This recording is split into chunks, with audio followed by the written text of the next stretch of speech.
Warning: this program contains strong language and racial slurs. Audience discretion is advised.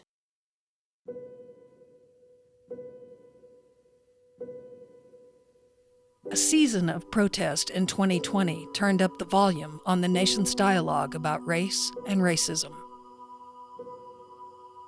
It's a talk we've begun and dropped for decades. If you're an American, if you love your country, you have to talk about it. It's time. The conversation starts with listening.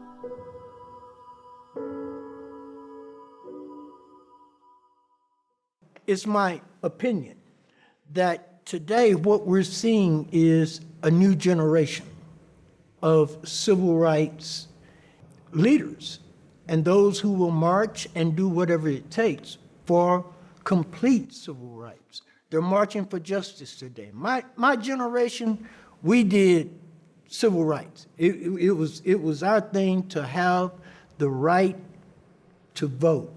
Today, it's about justice and equality, which brings us on a plane with the rest of America. I think the power of social media has kind of given us a very big leverage. We're seeing things happen faster. We're seeing things happen, like we're able to kind of scrutinize every government decision. We now have the ability to research every single decision that they make. And so I think there's definitely a big opportunity here, and I think it could be successful in even just awarding us more liberties and more rights. I think this could be very, very big. I think that it has opened up enlightenment to a lot of people as far as just looking at various systems in our country, whether it's education or our political system, judicial. So it's a lot of people out there that are now, for better words, woke and ready to go out and fight the good fight to keep this country on the path of, being very fair to everyone in it. There's so much work to be done. Some of it has to be visual. Some of it has to be in your face. When it comes to the violence, I don't condone the violence by any means, but I also see things like what Dr. King had said when he had visited the young leaders after the Watts riots. They looked at him and said, "We won." And Dr. King looked at him confused, like, "What do you mean, you won?" And they told him, "They heard us, they see us." And he stepped back and having to look at his life, his education, everything that allows him to say, my decision making looks this way because of my background. He also has to look at those young men and say, you were also doing the best to your ability level. You don't have a college degree. You don't feel like your voice is empowered. You don't feel like the system has been built for you. So when you are burning down a building or you're doing something like that, you're controlling what you can control. And saying, well, yeah, in your mindset, you did win. But how do we get to a point where we can have conversations and do things so those individuals' voices are heard in a more productive way?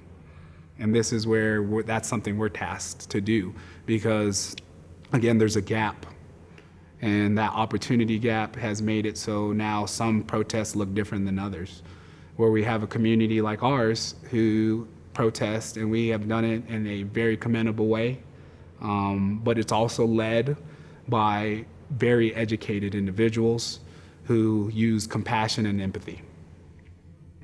That's not happening everywhere. Amarillo has not responded well, I don't think.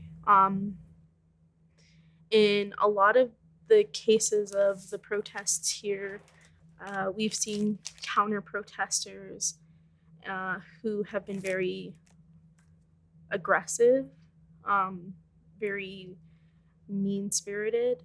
Most recently, there was a teenager, and she organized a memorial.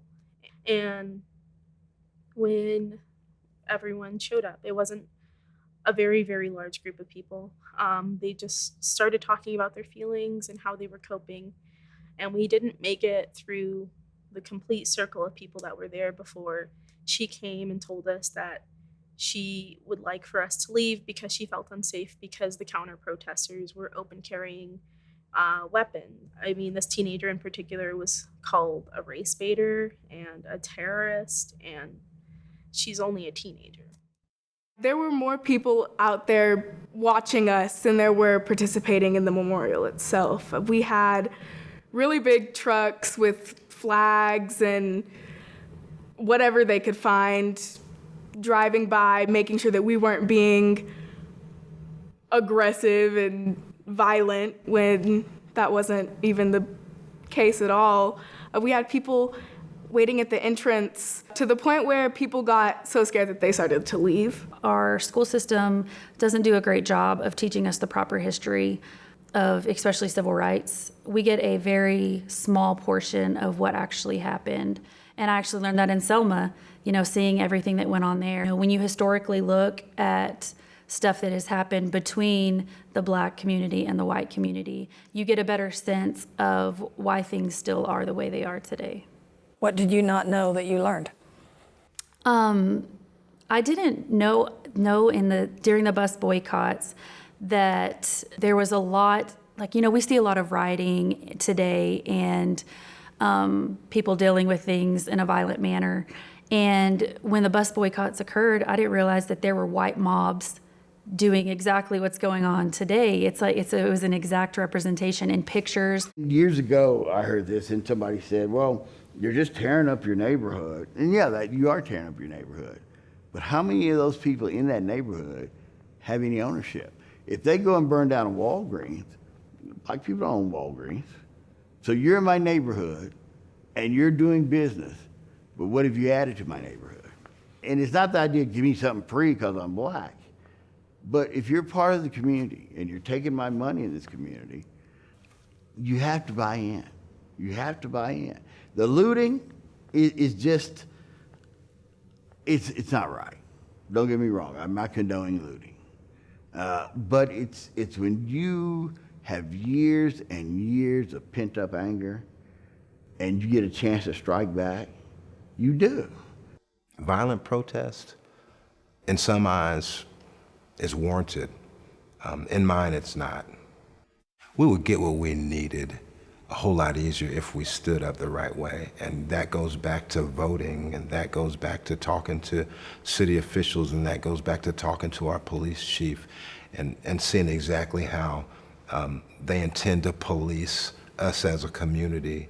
And if there's any opposition to that, just for safety's sake, to actually meet with the demographic that we deem to be the most likely to be, in prison, and talk with them and educate them. So everybody actually needs to come together as a community and work it out. We've talked about it for a long time. Are we afraid? Yeah. No one wants a target on their back because we don't know how intense this struggle can get again, especially in light of what's happening in places like Portland and across the country. What's interesting is that, we had reputable news sources all confirm what we have long been stating, is that, the vast majority of these protests have been peaceful.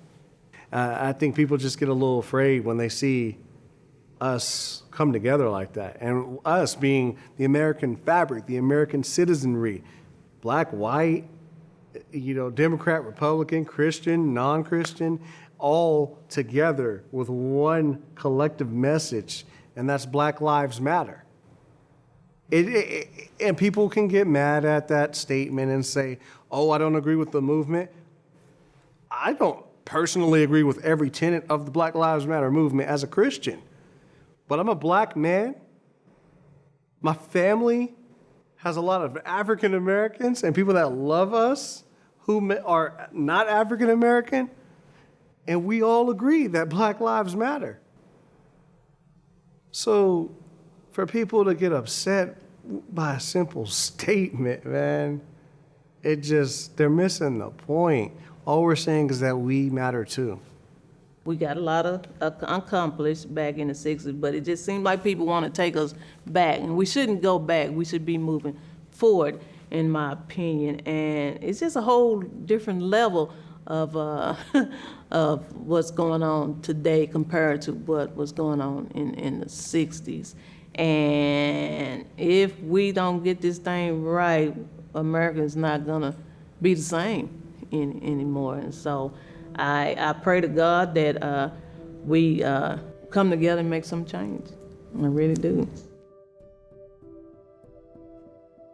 The death of George Floyd brought renewed focus on racism in 2020.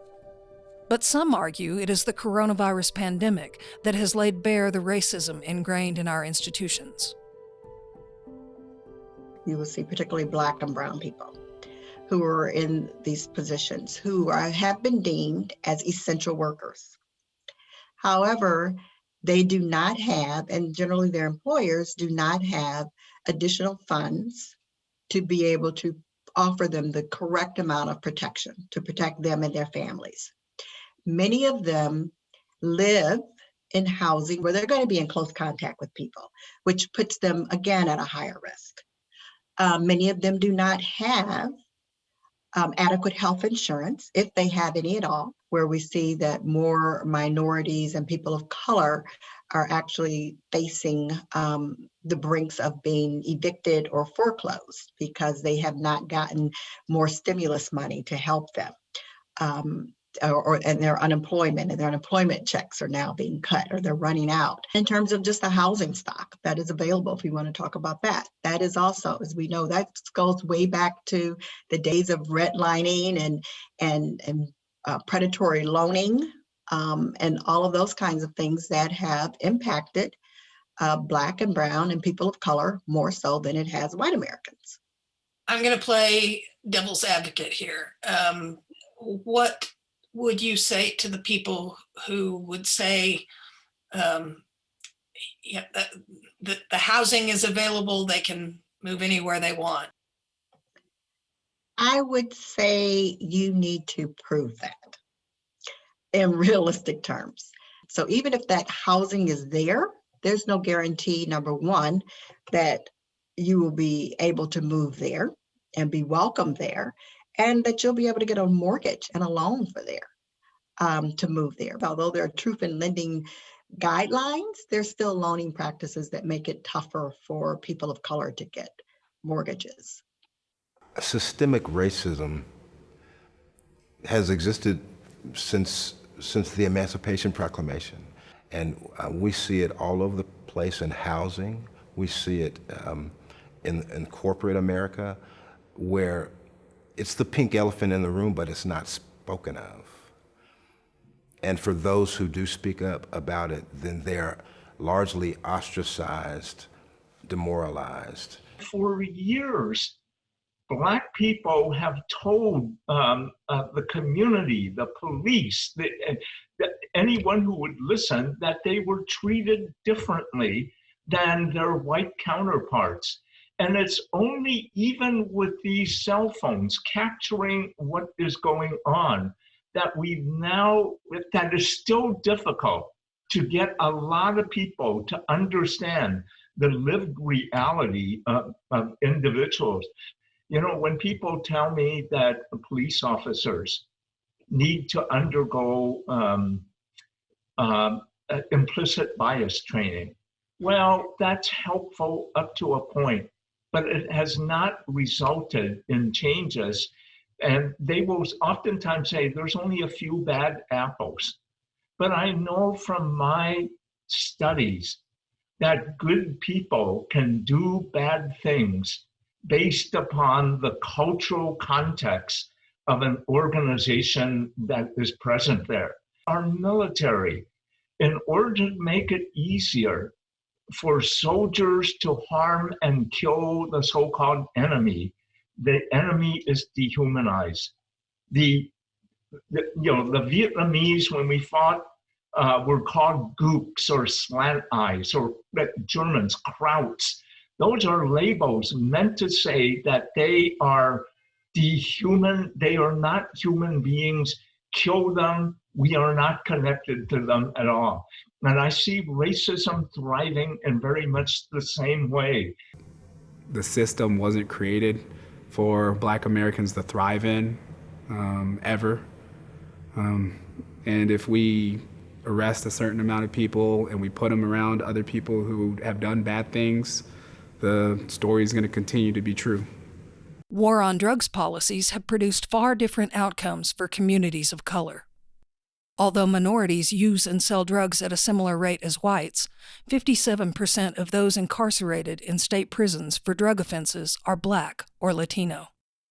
And I don't want to blame police. I want to blame the policy that allows police to do that. So police are just doing their job. They're just doing what the policy dictates. They're just doing what they feel is right in some instances, but it's not. It is really criminalizing, like I said, people for being Black and writing a narrative that African American communities are not safe, that African American people can't be safe without being overly policed. So that narrative has to change, not just in our community, within police departments. They have to realize too that the numbers don't indicate that that's been a successful system, that we need more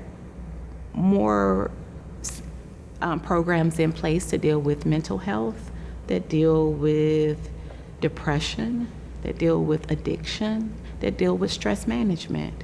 And that will help make a better community and a safer community for police to work in. And that's where the conversation has to start, when it looks at reforming the system, when it looks at talking about things that are sticky subjects like what does police defunding really look like?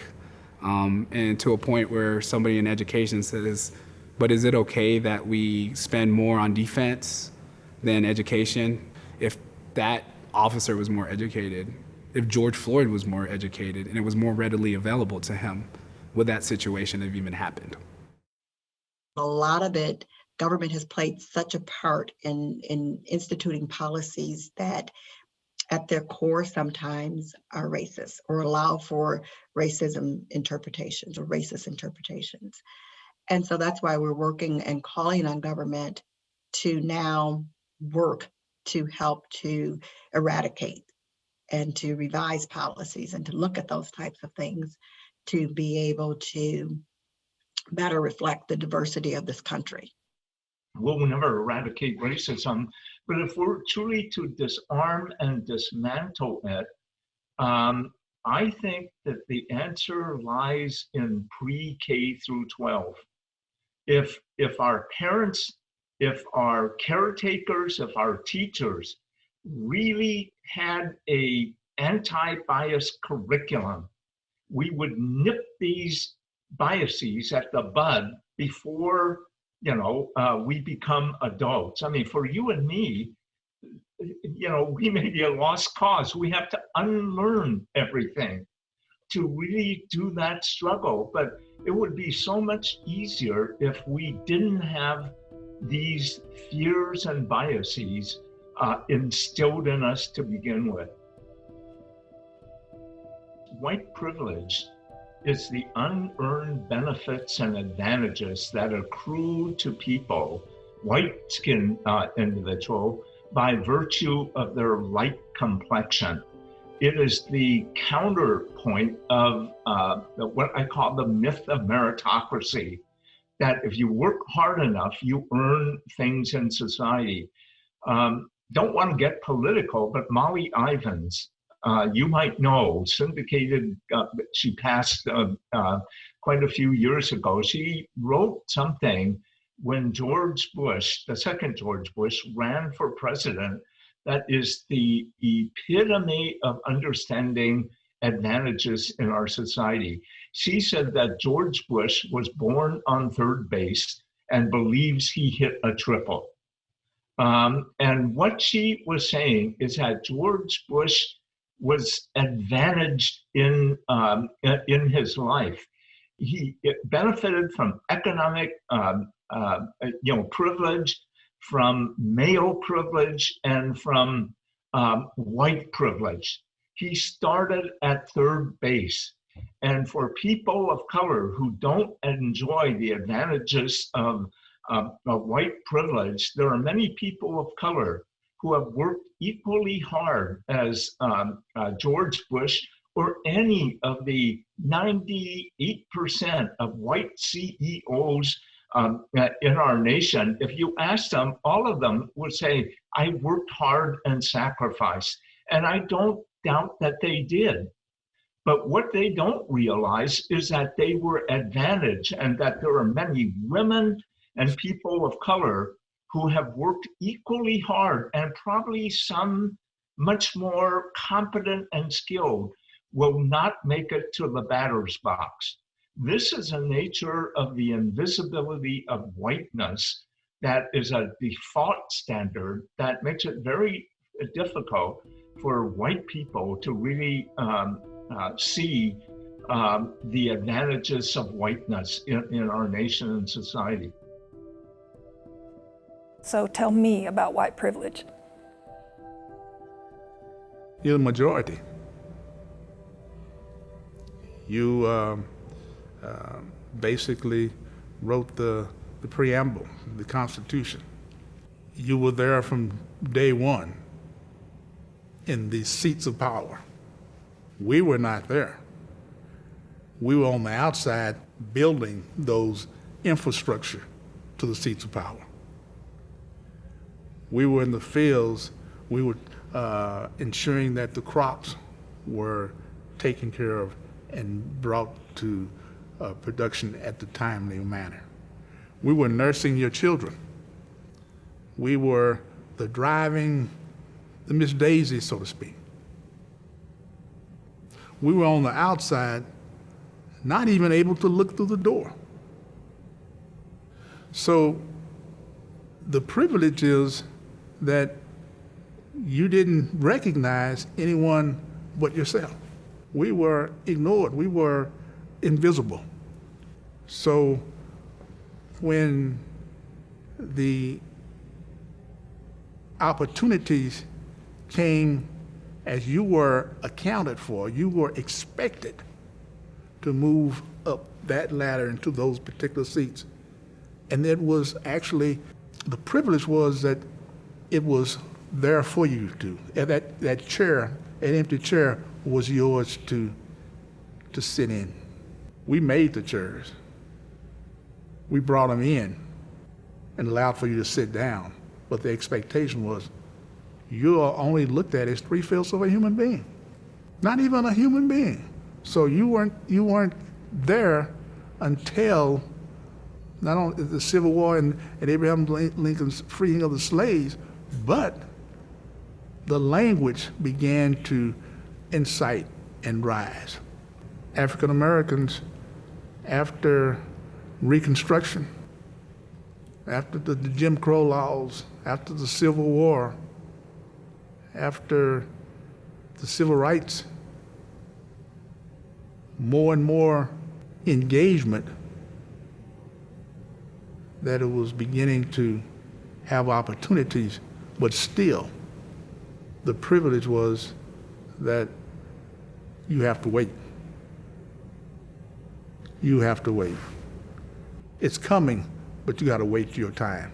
My time is now.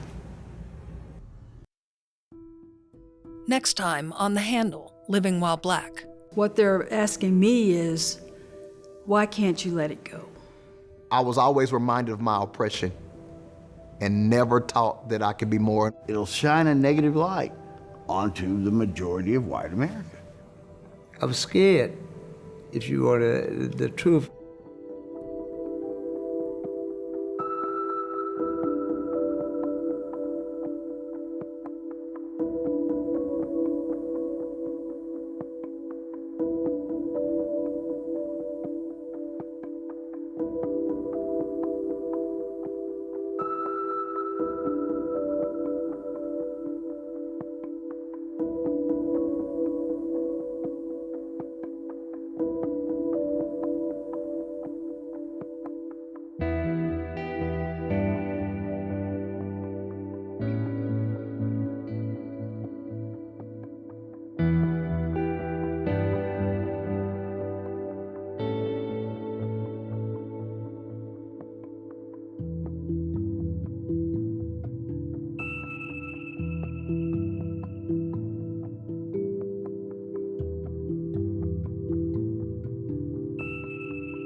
you.